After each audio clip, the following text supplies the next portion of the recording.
Pesmo, I'm like, baby, you my Novocaine. I don't even know you, swear to God, bitch, how you know my name?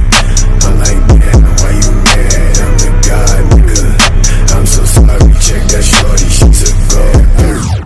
On the Pesmo, I'm like, baby, you my Novocaine. I don't even know you, swear to God, bitch, how you know my name? I'm like, damn, why you mad? I'm the god, nigga. I'm so sorry, check that shorty.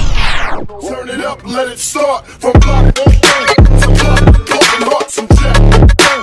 And the police came on bang. We can have peace someday, G-drug dealers. Grüß euch Leute, willkommen zu einem Bike-Check von meinem Rocky Mountain Slayer Alloy 30 vom Baujahr 2020. Wir haben hier ein SRAM GX verbaut, nachgerüstet mit goldener Ketten. Da haben wir Aron-Pedale, finde ich jetzt nicht schlecht. Raceface Sattelstütze. Ja, wir haben da eine RockShox Ultimate Coil mit 180 mm.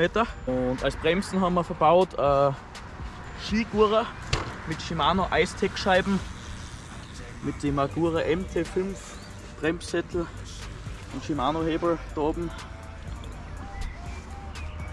Was ganz neu ist, die Gabel, Downhill Gabel mit 200 mm, das ist die RockShox Boxer RC Charger, gebraucht. Und habe eine neue Zielnarbe von Shimano verbaut. Und ja, zum Lenker noch habe ich einen Raceface Vorbau, Raceface Atlas Vorbau und einen Lenker, mega geil. Und Odi-Griffe und ja, ich glaube das war's mit dem Bike-Check. Why you sad,